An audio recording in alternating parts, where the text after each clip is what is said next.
बुधवार 10 जनवरी को दरभंगा जिला के तारालाही में बिहार जमीयत-उर-रहमान के बैनर तले मरहूम गुलाम सरवर के जन्म दिवस को यौम-ए-उर्दू दिवस के रूप में मनाया गया। इस कार्यक्रम को पूर्व दरभंगा लोकसभा प्रत्याशी मोहम्मद मुख्तार के सौजन्य से किया गया, जिसमें बतौर मुख्य अतिथि पूर्व राज्यसभा सांसद डॉक्टर एजाज अहमद, विधान परिषद सदस्य प्रोफेसर गुलाम गौस और IRCT के GM जफर आजम शामिल हुए। इस मौके पर जिले भर से सैकड़ों लोगों ने इस कार्यक्रम में शिरकत की। डॉक्टर एजाज अहमद ने अपने बयान में कहा कि उर्दू के लिए मरहूम गुलाम सरवर साहब जेल तक गए और उर्दू को आंदोलन बनाकर वो आम लोगों और गरीबों की आवाज बने। सरवर साहब हमेशा उर्दू के लिए काम करते रहे। सरकार को चाहिए कि वो जैसे अन्य नेताओं की तरह गुलाम सरवर साहब की भी जयंती मनाए। वहीं प्रोफेसर गुलाम गौस ने अपने वक्तव्य में कहा कि उर्दू और हिंदी भाषा आपस में दोनों बहनें हैं। बिहार में उर्दू और हिंदी दोनों एक दूसरे के बगैर अधूरी है। इस मौके पर जफर आजम ने कहा कि लोगों को गुलाम सरवर साहब को याद रखना चाहिए, क्योंकि जो कौम अपने पुरखों को भुला देती है उस कौम का नामो निशान खत्म हो जाता है।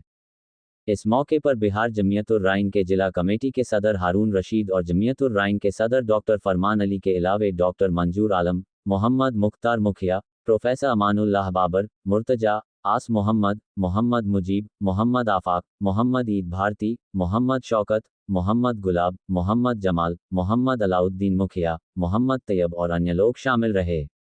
इसी बीच जरूरतमंदों के बीच कंबल का वितरण भी किया गया। क्या इस दिन का क्या महत्व है और किस प्रकार आप लोग मना रहे हैं? आज का दिन सरवर साहब के पैदाइश का दिन है। 1926 में वो बेगूसराय की धरती पर पैदा हुए और जब उन्होंने होश संभाला तो उर्दू भाषा के लिए लगातार निरंतर लड़ते रहे। उर्दू वो ज़बान है जिसने इस मुल्क को इनकलाब जैसा नारा दिया और इनकलाब ने इस मुल्क को आज़ादी दी। सरवर साहब का कथन था कि जब तक आदमी अपनी मातृभाषा में शिक्षा हासिल नहीं करेगा वो आगे नहीं बढ़ सकता है। इसीलिए निरंतर वो उर्दू का हक हकूक़ की लड़ाई लड़ते रहे और उनके संघर्ष का, उनके कोशिशों का नतीजा है कि बिहार में आज दूसरी सरकारी ज़बान है ये उर्दू जो है। और हम लोग भी सदन में बराबर मामला उठाते रहते हैं इसके तरक्की के लिए, इसके विकास के लिए। अभी सरकार ने निर्णय लिया है कि 13 ज़िला में, इसमें आपका दरभंगा भी शामिल है, कि अल्पसंख्यक आवासीय विद्यालय खोले जाएंगे मुस्लिम समाज के बच्चों के लिए। तालीमी मरकज़ की भी बहाली की गई है। तो हम यही अपील करेंगे कि सरवर साहब के प्रति सच्ची श्रद्धांजलि तो यही होगी कि लोग अपने बच्चों को घर में उर्दू पढ़ाएं और उर्दू का विकास करें। इसलिए कि जब तक अपने मातृभाषा का विकास नहीं होगा, उसका रिश्ता रोजी रोटी से नहीं जुड़ेगा, वो समाज आगे नहीं बढ़ सकता है।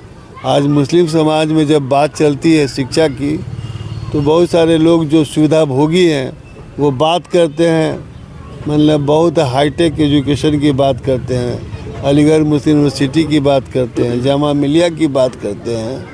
लेकिन जब तक गन्ने की खेती अगर नहीं होगी तो चीनी मिलें चलेंगे क्या? इसलिए समाज को आगे बढ़ाना है तो जो बुनियादी शिक्षा है, अली बे से क ख ग ABCD, जब तक इस शिक्षा से उबार नहीं होगा, ऊपर नहीं उठेगा, आदमी बहुत आगे नहीं बढ़ सकता है। इसलिए हमारा अनुरोध होगा सभी यहाँ के जितने लोग आए हुए हैं कि सरवर साहब को अगर सही माने में खराज अकीदत पेश करना है तो अपने बच्चों को उर्दू पढ़ाए और अपने हक हकूक़ के लिए लड़िए। यही सच्ची श्रद्धांजलि है। तालीम मरकज़ और उर्दू की बात कर रहे हैं। तालीम मरकज़ के जो कर्मी हैं वो लोग कई बार आंदोलन पर भी आए और वो मांग कर रहे थे सरकार से, आप क्या कहना चाहेंगे? नहीं, मांग कर रहे तो वो है विचाराधीन है।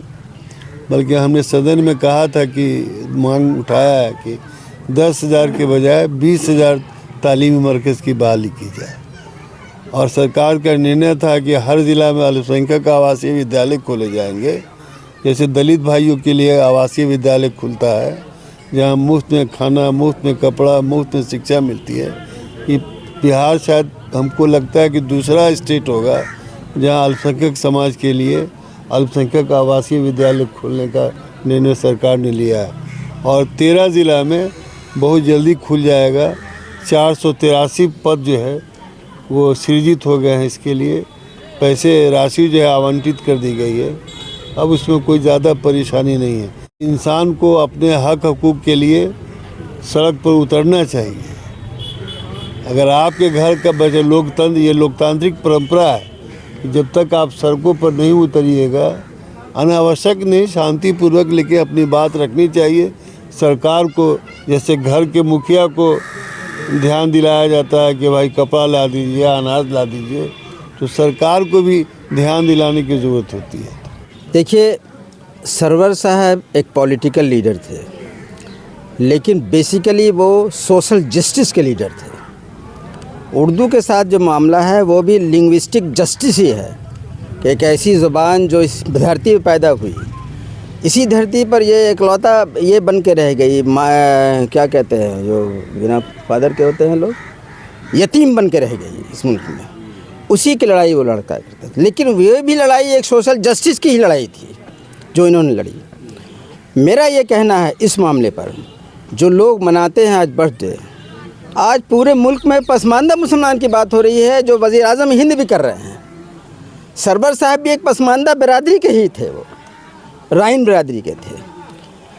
लेकिन जब तक आप इन बिरादरियों की इस तरह की जस्टिस की बात नहीं करेंगे, तब तक आपकी सारी लीडरशिप फेलियर है। सरवर साहब ने बिहार को एक लीडरशिप दी, इस मुल्क इस प्रदेश में उन्होंने सरकार बदल दी, कांग्रेस को हटा के सोशल जस्टिस सरकार को लाया। लेकिन जिस तरह से कर्पूरी ठाकुर की जयंती सरकार मनाया करती है, लोग मनाया करते हैं, सरवर साहब की जयंती क्यों नहीं मनाई जाती है? वो भी तो एक लीडर थे।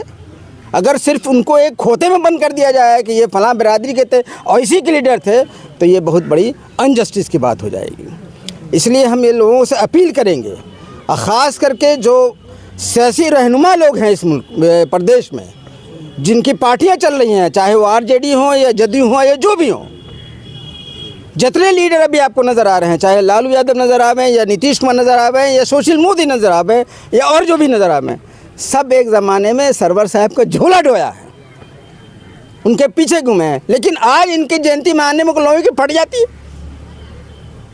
तो हम तो ये अर्ज़ करेंगे आपसे कि आप अपनी मीडिया के माध्यम से सरकार को ये बताने की कोशिश कीजिए कि सरवर साहब की जयंती वैसे ही मनाई जाए जैसे कर्पूरी ठाकुर या जननायक प्रकाश जी की बनाई जाती है, वैसे बनाई जाए इनकी, और सब लोगों को बनाना चाहिए। ये तो कम्प्लीटली इनजस्टिस का मामला हो जाएगा। आप राज्यसभा सांसद रह चुके हैं, ये बात आपने कभी सरकार के पक्ष सामने रखा है कि ये सरकारी जयंती क्यों नहीं मनाई जाती? देखिए, ये हम लोग तो मनाते ही रहे हैं। बात मीडिया में आप कह रहे हैं, वो आप सरकार के समक्ष भी रख सकते थे। देखिए, सरकार के समक्ष तो हमेशा हम लोगों ने रखा।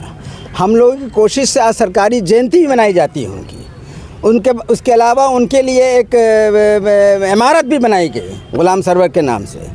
ये चीज़ तो हुआ ज़रूर है, लेकिन सवाल ये उठता है कि जो आज लालू जी हैं, नीतीश कुमार साहब हैं, सुशील मोदी साहब हैं, कल ये नहीं रहेंगे तो सरवर साहब का बोलने वाला कौन रहेगा? इन लोगों इनके साथ रहे, इनके पीछे पीछे घूमे हैं, इसलिए इनका ज़्यादा कर्तव्य बनता है कि ये भी उसी जयंती मनावे जैसे और लोग मनाए, और लोगों का मनाया जाता है। क्या लग रहा है, दबाने की कोशिश हो रही है क्या अल्पसंख्यक लीडर्स को? देखिए, अल्पसंख्यक के बुनियाद पर तो हम नहीं कह सकते, ये इसलिए कि वो अल्पसंख्यक के लीडर लोगों ने उनको कहा, लेकिन वो तो एक सोशल जस्टिस के लीडर थे, इसलिए सब लोगों को मनाना चाहिए। अब कमी कहाँ पर है, ये सोचने की बात है और करने की बात है। देखिए, आज का पैगाम का जो 10 जनवरी सर्वकौमी उर्दू मनाया जा रहा है, इसका तो कोई सवाल और जवाब दे ही नहीं सकता है। जैसे अभी हमारे सर बोले हैं कि जैसे कर्पूरी ठाकुर और जयप्रकाश का मनाया जाए, उनसे कम इनकी कुर्बानी नहीं रही, और हमेशा ये इनका आवाज़ उर्दू के लिए ही रहा, हमेशा इनका कलम उर्दू के लिए ही उठा। इनको कभी ये नहीं रहा कि हम फांसी चढ़ जाएंगे या जेल जाएंगे। ऐसा हुआ है, जैसे सुनने में आया, चूँकि हम लोग का उम्र कम है, कि इनको कई बार जेल भी जाना पड़ा है, लेकिन ये कभी डरे नहीं कि उर्दू के लिए हम जुबान को रोक लें। उर्दू के लिए ये कुर्बान होने के लिए तैयार हो गए, और अल्लाह उनको मतलब जन्नत दे। उन्होंने जब तक जिंदा रहे उर्दू के लिए कलम की आवाज़ उठाए, न वो सियासत को देखे न पद को देखे, और कभी भी पद उनको मिला तो उर्दू के ही कलम से मिला, उर्दू के ही आवाज़ से आया। और हम ये आज जो ये यौम उर्दू पैदाश का जो प्रोग्राम है उस माध्यम से मीडिया को कहना चाह रहे हैं कि जो कमी हम लोग में देखा जा रहा है उसको आप लोग भी जानते हैं, उनको आगे बढ़ाने का काम करें और सियासतगाहों को भी नज़र में डालें कि उर्दू का भी दर्जा वही होना चाहिए जो हिंदी का है। और हिंदी उर्दू हम लोग को बांट नहीं रहे हैं, चूँकि सबका जुबान है, उस जुबान सबका बराबर रहना चाहिए। इस वीडियो को लाइक करें, हमारे चैनल को सब्सक्राइब करें और बेल आइकन जरूर प्रेस करें